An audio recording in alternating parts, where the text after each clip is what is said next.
Sim, volta às aulas. E esse período, gente, não só de volta às aulas, mas quando a criança começa a ser alfabetizada, é o período em que os pais, com crianças na condição TDAH, mais, assim, se sentem, o que eu vou fazer agora? Ela precisa aprender a ler, ela precisa aprender a escrever, eu não quero que meu filho seja analfabeto. E, enfim, entra num estresse. E esse estresse, o que acontece? Acaba passando para a criança. Lembre-se que quem tem um filho com a condição TDAH, é muito importante que seja comunicado aos professores da condição da criança, certo? E essa condição, gente, leva a gente a trabalhar com a criança de uma outra forma, né? Você não vai simplesmente chegar, pegar um livro de matemática, que é um livro de matemática, você tem que fazer assim, assim, assim, assado. Por quê? Porque essa criança, muitas vezes, ela não está preparada para esse tipo de informação, para esse tipo de foco, para essa atenção.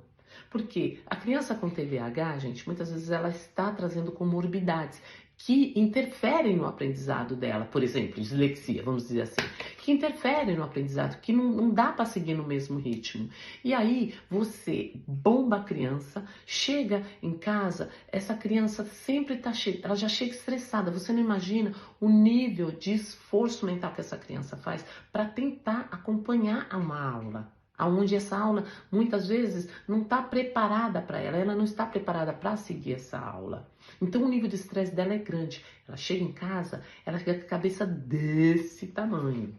E aí, chega o papai, agora você vai ter que fazer inglês, porque você vai ter que fazer matemática, porque você vai ter que fazer ciência, porque você vai...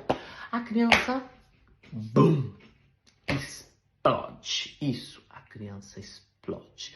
Como assim? A criança começa a ficar irritada, isso começa a gerar estresse, isso começa a gerar pânico na criança, quando ela vê você, o livro, o material de escola, e isso começa até mesmo a influenciar a criança a não querer ir para a escola, certo? Então é uma série de fatores que a gente tem que pensar. Elisete, então tá, como que a gente resolve isso? Gente, resolver não é num passe de mágica, eu não estou dizendo que a coisa vai ser assim, aliás, nada é assim. As coisas, todo o processo exige um passo a passo. É um processo exige que você trabalhe passo a passo. Por quê? Porque se você for ensinar hoje matemática para essa criança, você não vai chegar para ela e falar assim, o negócio é o seguinte, 1 mais 1 é 2, 2 mais 2 é... Não funciona. Você tem que fazer a matemática entrar na cabeça dela de forma que você desperte o interesse dela. Mas como que eu vou despertar? Sei lá, se você vai, por exemplo, no mercado, um exemplo, tá? Poxa vida, hoje quem vai fazer a compra é você. A banana custa R$1 hoje, por exemplo. E eu tenho R$5. Quantas bananas eu vou conseguir comprar com R$5?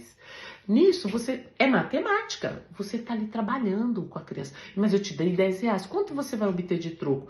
Isso, você vai trabalhando com a criança. Agora, vamos passar isso para o papel? Vamos passar isso de uma outra maneira? E isso, você vai despertando o interesse da criança. Sim, gente, a gente tem que ser criativa. A gente tem que trabalhar nosso lado artístico. Como se você for contar a história do Brasil. Você não vai sentar, o Brasil foi descoberto... O Brasil foi descoberto. Você sabe por quem? Nossa, ele veio no barco. Tinha índio aqui. Gente, a história, você vai montando um cenário e esse cenário vai entrando na mente da criança. E é assim que a criança vai aprendendo. E ela vai aprender. Agora, se você faz uma leitura, essa criança não vai aprender nada. Porque ela não é o interesse dela e você não está despertando o interesse real dela. Mas isso é um assunto que a gente vai conversar um pouco lá na frente. Hoje, o que eu quero focar é aprenda a trabalhar no tempo da criança. Ela tem um tempo muito grande de estresse dentro da escola, onde ela tem que ter o foco, ela tem que estar trabalhando com foco, ela tem que estar se dando o melhor dela ali dentro. E claro, quando você tem um profissional, um professor que já sabe da condição da criança, você e o professor trabalham junto para ajudar essa criança. Mas mesmo assim, é um desgaste para essa criança. Então, quando ela chega em casa, você tem que deixar ela descansar, você tem que dar um time para ela. E você tem que saber que nem sempre ela vai seguir o ritmo das outras crianças, mas ela vai trabalhar, ela vai aprender a ler, ela vai aprender a escrever e ela vai aprender a fazer os deveres de casa. Mas você tem que saber trabalhar esses times, porque não é só ir para a escola e falar, meu filho está na escola, o que que ele está aprendendo lá? Aprendizagem, aprender, se envolver no assunto, ter interesse, criar interesse.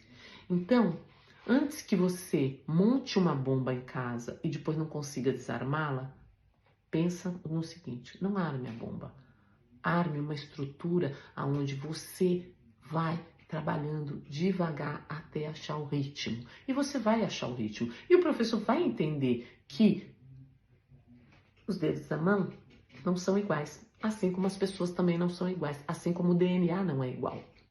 Certo? Então, a gente tem que trabalhar com uma certa individualidade com a criança com condição TDAH. E isso é muito importante ser dito. E é muito importante que nós, pais, nos conscientizemos que os nossos filhos na condição de TDAH devem ser tratados, claro, de forma socialmente normal, mas em determinadas áreas não adianta você querer que funcione assim, porque não vai funcionar. Não vai haver uma transformação, um crescimento, um desenvolvimento bom para essa criança se você não saber o ritmo dela e se você também não entrar nesse ritmo de uma forma que você ajude teu filho, tá bom? Vou falar mais sobre isso lá na frente, mas eu queria só falar, calma, vai dar tudo certo.